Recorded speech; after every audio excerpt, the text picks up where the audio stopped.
y bienvenidos a Homo Cognito Fifth.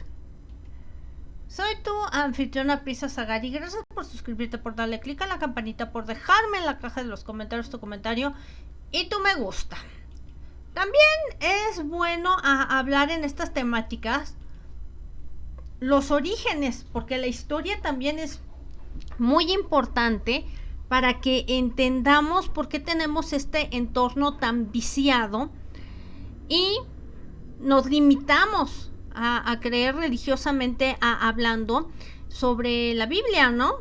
Que creemos que es la neta del planeta, pero no revisamos qué hay más allá en los anales históricos. Por lo tanto, el día de hoy te traigo la temática de lo que sería el Edén, pero no la versión católica, la que conocemos en la Biblia, sino lo que sería la versión de Sumeria. Ahí nomás. De hecho, lo encontré en el sitio web Ancient Origins Unleashed. Ahora sí, que esto lo dijo Jim Willis. Y Jim Willis es el autor de varios libros sobre la religión, la espiritualidad, y ha sido ministro ordenado durante más de 40 años mientras trabajaba medio tiempo como carpintero, presentador de su propio programa de radio, para que vean que aquí siempre damos las fuentes, director del Consejo de Artes y profesor universitario adjunto en el campo de las religiones del mundo y música instrumental. Es autor, por ejemplo, de Dioses Sobrenaturales, Misterios Espirituales, Experiencias Psíquicas y Verdades Científicas y Dioses Antiguos, Historias Perdidas, Verdades Ocultas y La Conspiración de Estar en Silencio. Fíjate nada más que temazo para el día de hoy, porque también hay que hablar de cuestiones históricas, no nada más es sacarnos las cuestiones de la manga. Y creo que a ti te va a interesar mucho cuando también hablamos de estas temáticas. Resulta que Sumeria, como tú lo conoces, y las tablillas, que ahora como que ha resurgido esta cultura en Mesopotamia, fue la tierra que se le denominó como la de los reyes civilizados. Esta alcanza su apogeo unos 6.500 años, cuando tuvo la distinción de ser una civilización bastante avanzada, con un lenguaje escrito sofisticado, arquitectura magnífica, obviamente para la época, matemáticas que ya se manejaban de forma compleja y astronomía asombrosa en todo esto. Cientos de dioses componían su sistema religioso. Los sumerios en aquella época creían que aunque los humanos y los dioses alguna vez compartieron esta tierra juntos, no compartían una existencia igualitaria. Creían en esto, que los humanos fueron diseñados con el expreso propósito de ser serviles a esos dioses. Su dios principal se denominaba Anu, y entonces encargó a su hijo Enki, que sabemos que se llama el príncipe Ea, conocido por Helena Danán, que dijo que era Ea, y a su hija Ninki, media hermana de Enki, que hiciera esta creación de nuestra raza, sacrificando a un dios. De ahí hizo una mezcolanza con lo que vendría siendo esa líquido rojo y arcilla, y ahí hicieron al primer ser humano. Y como lo vendríamos, ¿no? Que qué curioso que también en el Popol Vuh se maneja que también el ser humano salió de la arcilla y se empezó a asemejar a lo que vendrían siendo estos dioses o esta tipografía. Aquí vemos esta imagen que sería Enlil y Ninlil, y que es de dominio público estas esculturas, a decir verdad. o tallados, como quieras denominarle. La creación del hombre Adapa. Según en estas enseñanzas y mitología sumeria, los dioses parecidos a los llamados Anuna, que vendrían siendo como seres celestiales, brillantes y cosas así, había venido inicialmente a extraer lo que había aquí en la Tierra. Y lo necesitaban para llevarlo a su planeta de origen. Con la creación de una fuerza laboral, sus deberes pues fueron cambiando. Dijeron, pues mejor metemos nosotros a una raza que trabaje por nosotros. Así de sencillo. Gobernaron sobre lo que era a todos los efectos prácticos y sería denominado una raza de esclavos. Ahora sí, su base de operaciones era la Mesopotamia, la tierra donde se encontraban los ríos Tigres y Éufrates. Para esto citaremos la epopeya de Gilgamesh, que es el primer poema épico del mundo y se le llamó a sí mismo Edén. Al principio, en estos textos, los humanos no podían reproducirse por sí mismos. Entonces, era algo inconveniente. Entonces, Enki y Ninki encontraron pues la manera de hacer modificaciones y crear algo nuevo.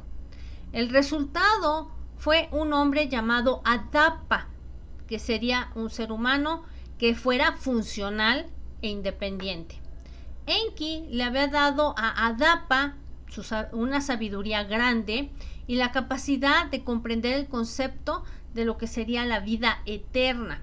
Pero esta maldición de Adapa, pues nunca podría alcanzar lo que podría concebir. Más o menos así está la cosa. Esta imagen te la presento y es el detalle del sello de Ada, diosa Inanna, dios Utu, dios Enki y el primer ministro Usimu, que también lo pueden encontrar en cualquier lado esta imagen.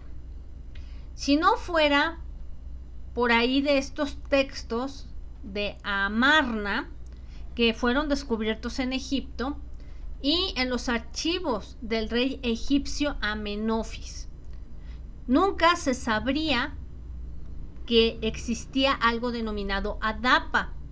Para 1912, su historia empezaría a ser verificada y confirmada por un descubrimiento único en la biblioteca de Ashurbanipal. Esta revelación fue que eran 5 fragmentos parciales que ya estaban traducidos, que contaba parte de la historia llamada Adapa y el viento del sur. Según esta historia, Adapa había ascendido a una posición de sacerdote o sabio. Un día, mientras pescaba en el Golfo Pérsico, el mar se puso embravecido, su barco volcó en todo esto, y ahí Adapa se enojó y rompió las alas del viento del sur.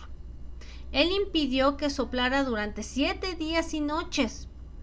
Por supuesto, esto llamaría la atención del dios Anu, que quería pues darle un castigo a Adapa porque había cometido un pecado y esa era la arrogancia. Pero Ea o Enki, en ayuda de Adapa, le ordenó que viajara a la morada de la diosa Tamuz, quien junto con Gishida montaban guardias en lo que se denominaría la puerta del cielo. Mientras estaba ahí, le dijeron que no comiera, que no bebiera nada, porque esta comida celestial acabaría con su vida. Y aquí está otra gráfica, que sería esta, y sería Adapa, deidad sumeria de la curación. Esta es una imagen de bienvenida que tiene obviamente su tiempo, que sería del CCB SA.4.0. Adapa entonces se vistió de silicio y de cenizas tradicionales y el atuendo de luto y apareció ante Tamuz y Gishida, alegando que estaba de luto porque los dioses habían desaparecido de lo que era su tierra. Siempre hospitalarios le ofrecieron comida y bebida a Adapa. Prevenido, él se niega y más tarde él llegó a comprender que él se había equivocado o había cometido un error. Cuando lo llevaron ante Anu, Anu le preguntó por qué no había comido la comida que le habían puesto delante. Dijo que era porque Ea le había dicho que no comiera el pan y el agua de vida. Ante esto, pues Anu lo único que hizo fue reírse y dijo: ¿qué mal ha traído Adapa a la humanidad? Si Adapa hubiera comido de la comida, habría obtenido lo que es la inmortalidad.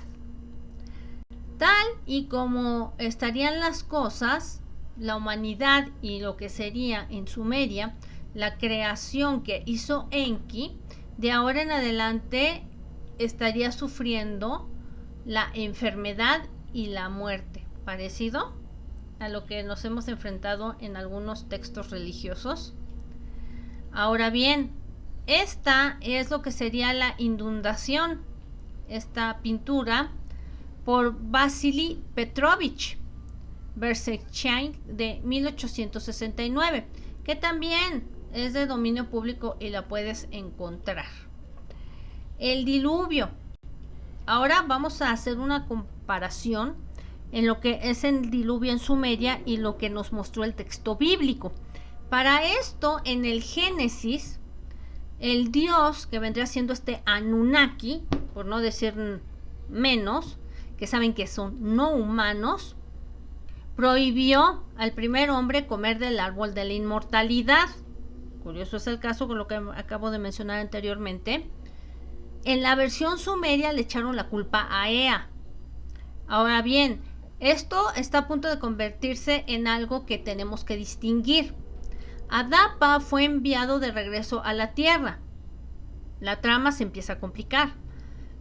El hermano de Enki, o de Ea, que es Enlil, no había sido informado sobre el trabajo de Ea, porque recordemos que según Elena Danán, la historia se tergiversó en poner en el malo de la película a Ea y no al revés, que Enlil es el malo de la historia. Ahora bien, solo había querido una raza que fuera esclava, que fuera obediente, y Enki jugaba con cosas como la sabiduría y la vida eterna. Enlil y Enki en esta lucharon, y esa batalla dicen que sigue a como vamos en estos tiempos.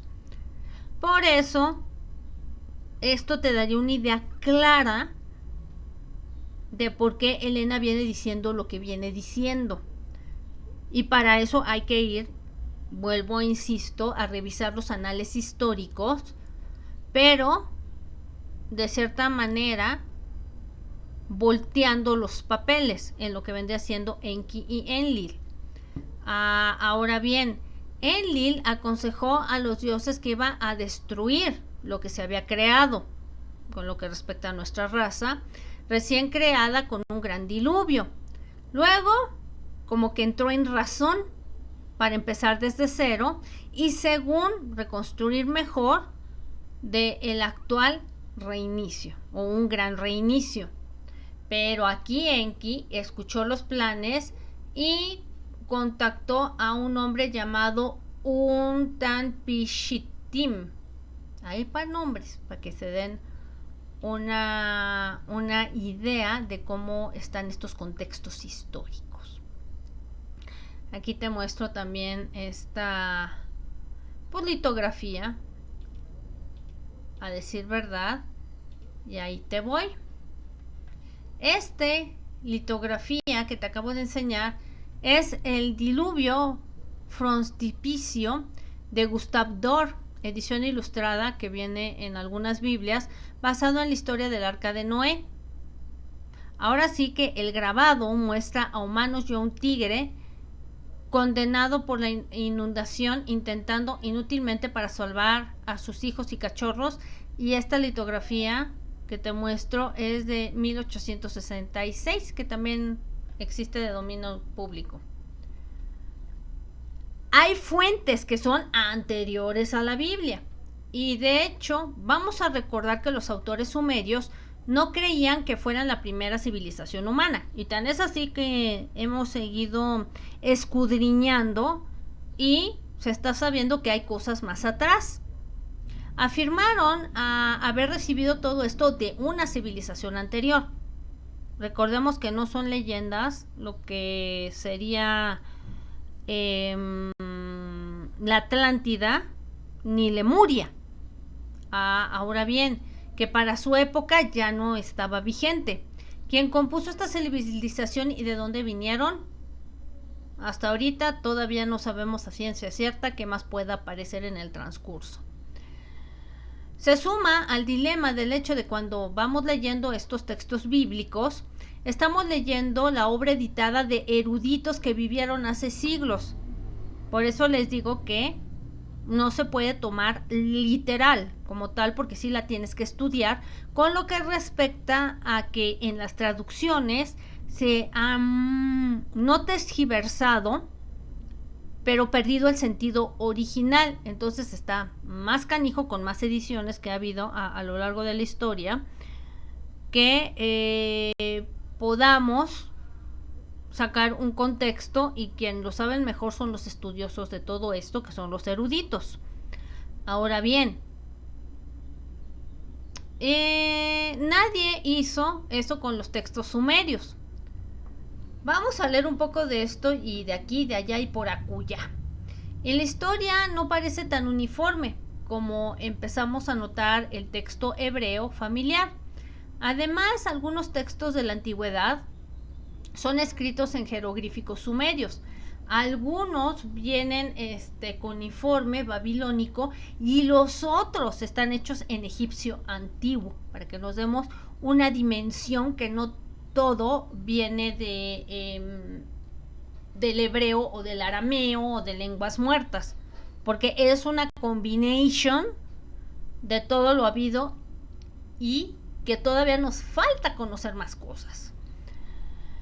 Lo que sería un editor moderno tiene para aventar para arriba, a decir verdad, y pues puede recortar una parte de un texto o a lo mejor seguirle con otro, y pues nosotros no estamos pues instruidos en lo que sería manejar idiomas antiguos, y tampoco nos seremos más sabios, a decir verdad. Pero la comparativa que hay con los textos sumerios y bíblicos, pues haciendo estas traducciones es ciertamente de revelaciones, así lo llamaré. Y pues ahí en esta gráfica tenemos himno del templo sumerio. Esta está en el Museo de Arte Walters y también todo mundo lo puede consultar. Ahora bien, en uno de los textos sumerios importantes, chéquense el dato, se llama Enki y el orden mundial. Así. En este mito, en esta mitología, Enki decidió que el mundo debía de ser manejado por lo que ellos se consideran como dioses, y ahora sí que eso nos daría una pauta de por qué se habla hoy en día mucho del gran reinicio, porque esto podría caer en una especie de caos. Para esto nombró a varios supervisores que hicieran ese trabajo de supervisión, tales como administrar el uso del agua, cultivos, que se fueran construyendo ciudades, que se pastorearan animales domésticos, que se supervisaran los cielos, y para administrar las actividades de lo que sean las mujeres. Así o más machista el asunto. Ahora bien, tanto la historia de el Edén y del Génesis y estos textos sumerios están abordando temas similares. Esto nos podría ayudar a hacer comprensión de lo que pasaba en la mente de esta gente antigua en el momento de que nace la raza humana. Puede también leerse en todo esto metáforas de precedentes históricos como la revolución agrícola y la construcción de ciudades. Y serían un intento de explicar que las cosas son como son en el mundo, porque así es, así como lo hemos vivido siempre. Revela que estos antepasados pensaron largo y tendido sobre psicología, filosofía, en estas cuestiones que serían lo más importante y que vendrían fomentando nuestro sistema de creencias a lo largo y ancho de lo que es la historia humana. Señalan lo que ya entonces se consideraba una edad de oro perdida o lo que sería el paraíso. Intenta sondear también las profundidades del comportamiento del ser humano y empezar a cuestionarse sobre la naturaleza del bien y del mal.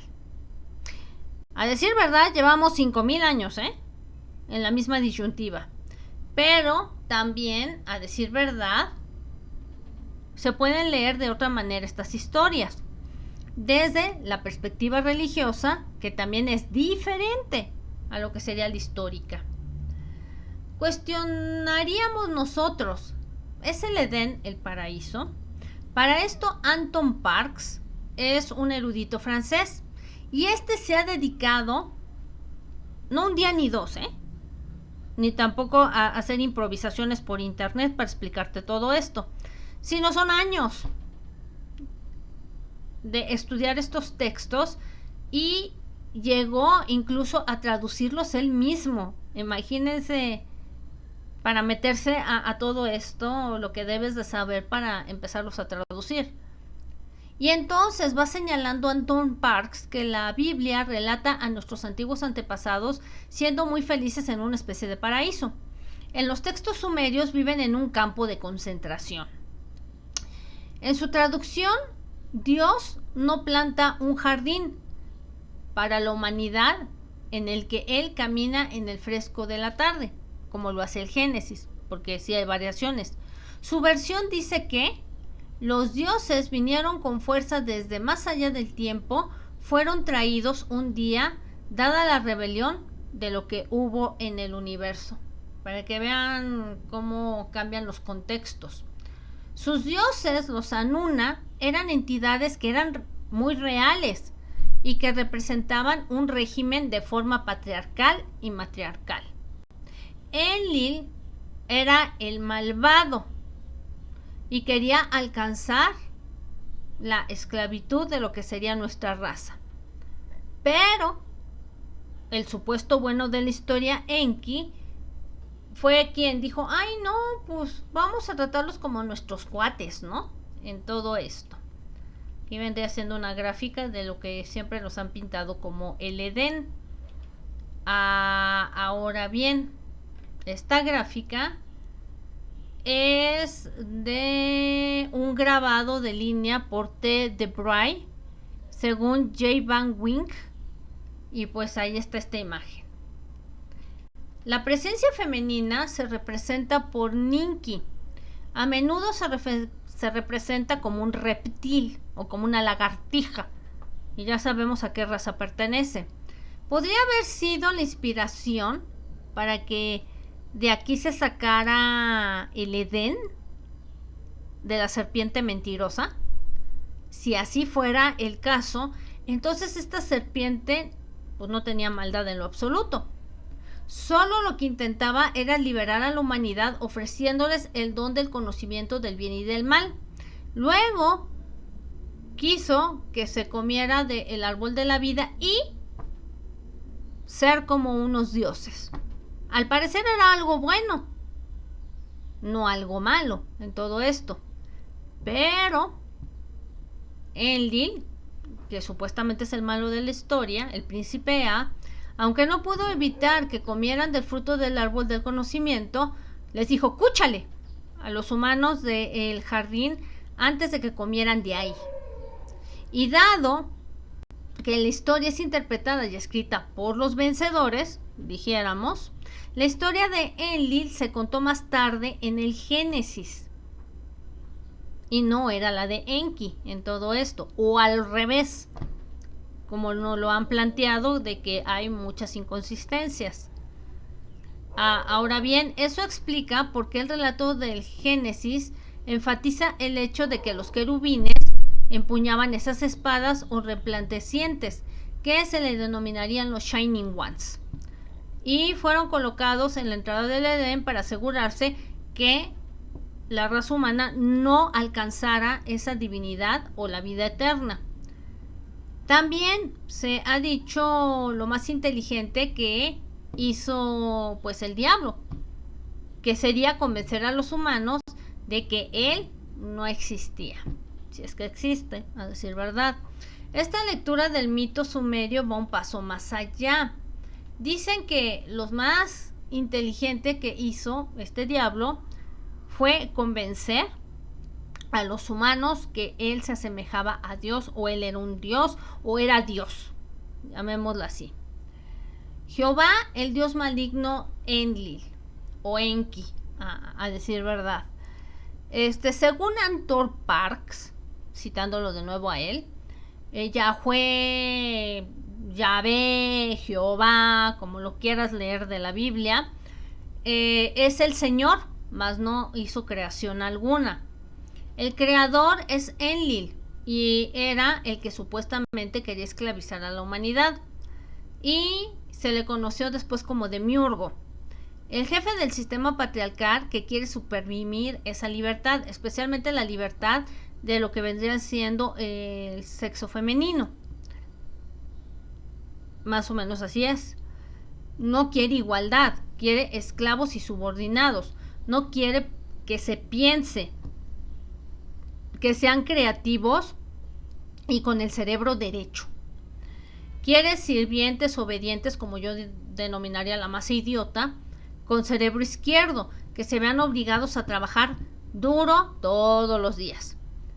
En esta lectura de la historia dice que los humanos eran o equiparables a los animales, que caminaban erguidos, no como los changuitos, ¿verdad?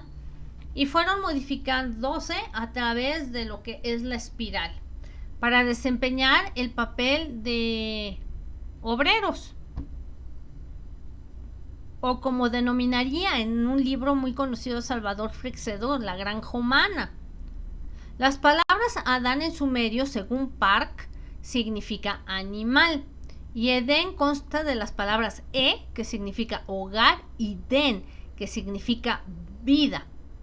Satán en sumerio significa el administrador, según Antor Parks, porque pues hay que decir las cosas como son y como están en las cuestiones históricas, y con esta persona que te estoy diciendo que tiene su propia visión de los hechos. Aquí tenemos lo que es la impresión del sello del cilindro sumerio antiguo, mostrando al dios Dumunsid siendo torturado en el inframundo por una galla de demonios, y que también lo puedes encontrar, este tipo de litografía. Enki, por lo tanto, logró otorgar esa sabiduría a los humanos cuando él, a través de Niki, que vendría siendo esta lagartija, que estaba en el Edén, le da la capacidad de que se discierna entre lo que es el bien y el mal. Esto toma a Enlil o a Enki, como quieran cambiarles los nombres, por sorpresa, y lo mejor que pudo hacer fue váyase para fuera del Edén y prohibirle su regreso, para decirlo lo más coloquialmente. Según la lectura de la historia, el dios quien los monoteístas han estado adorando durante los últimos 5000 años no es Jehová, el dios creador, sino es un tarugo extraterrestre regresivo que les jugó a los los humanos el dedo en la boca, lo tengo que decir como es. Ahora bien, ¿es Enlil el demiurgo patriarcal o el del trinche? Para que ustedes saquen sus conclusiones. Esto explica al Dios Antiguo Testamento que envió un diluvio para erradicar a la humanidad, que ordenó a esos israelitas que también se deshicieran de las mujeres y también de niños cananeos inocentes, y que esa fue una justificación que después aparece en las cruzadas y la Inquisición, que parece realmente desastroso con lo que vendría siendo la humanidad. El autor explica que Juan en el Nuevo Testamento pudo declarar que sabemos que somos Dios y que el mundo entero está en manos del maligno. Esto es en 1 Juan 5:19. Y reconoce que los humanos han estado peleando la buena batalla tratando de regresar de donde fueron expulsados. De acuerdo con la interpretación, estamos atrapados en una batalla divina de fuerzas de la espiritualidad que van en competencia. Todavía necesitamos ganarnos nuestro pan de cada día, o díganme si no, porque este mundo se vuelve puro dinero a lo idiota, con el sudor de nuestra frente. Eso es lo que hemos convertido en una especie de maldición, en una búsqueda con sentido, pero también queremos volver a ese origen que vendría siendo el Edén. Aquí te pongo otra imagen de Gustave Doré, ilustración de El Paraíso Perdido, y ahí vemos a la entidad maligna y se mantuvo en su búsqueda de medianoche, donde más pronto podrás encontrar. Ahí vemos a la serpiente, lo rápido que duerme, pronto lo encontró. Así más o menos sería esta imagen, y que también lo puedes encontrar donde tú quieras esta imagen. Sofía, sabiduría, la palabra de Dios es femenina. Hay inicios también de estos textos gnósticos y que fueron descubiertos por el Nat Hammadi. Esto fue en Egipto en el 45. Esta era una versión que simpatizaba con cuestiones de la historia. Para esto los gnósticos, que también fue una secta cristiana, así de las primeritas, fue declarada herética por el establecimiento romano, y lo que hizo la iglesia fue que quemó todas esas escrituras, asegurándose de que ninguna de ellas, excepto tal vez porque vieron como en los ojos el Evangelio de Juan, llegara al Nuevo Testamento. Imagínense cuánta historia no se perdió ahí de esa quemada que hicieron para deshacerse de lo que no les convenía. También hay que decir lo que es. Pero con el descubrimiento de libros que se habían sido escondidos y guardados de la destrucción, que era para los gnósticos lo que sería la sabiduría o Sofía, representada por una déjenme retomo, por una destrucción que para los gnósticos la sabiduría o Sofía, retomo, representaba una energía que era femenina, que se negaba a seguir enterrada, todo esto. Pero con el descubrimiento de libros empezaron a desenterrar toda esas pues escrituras, papeles, pergaminos, como quieras llamarlo, y guardados de esa destrucción. Ahora bien, ella era el Logos o la palabra de Dios, y a decir verdad, Dios no simplemente puede ser masculino, sino pueden ser las dos vertientes, a decir verdad, porque no sabemos exactamente qué es. Pero por enseñanzas creemos que es Dios y le metemos un mote masculino.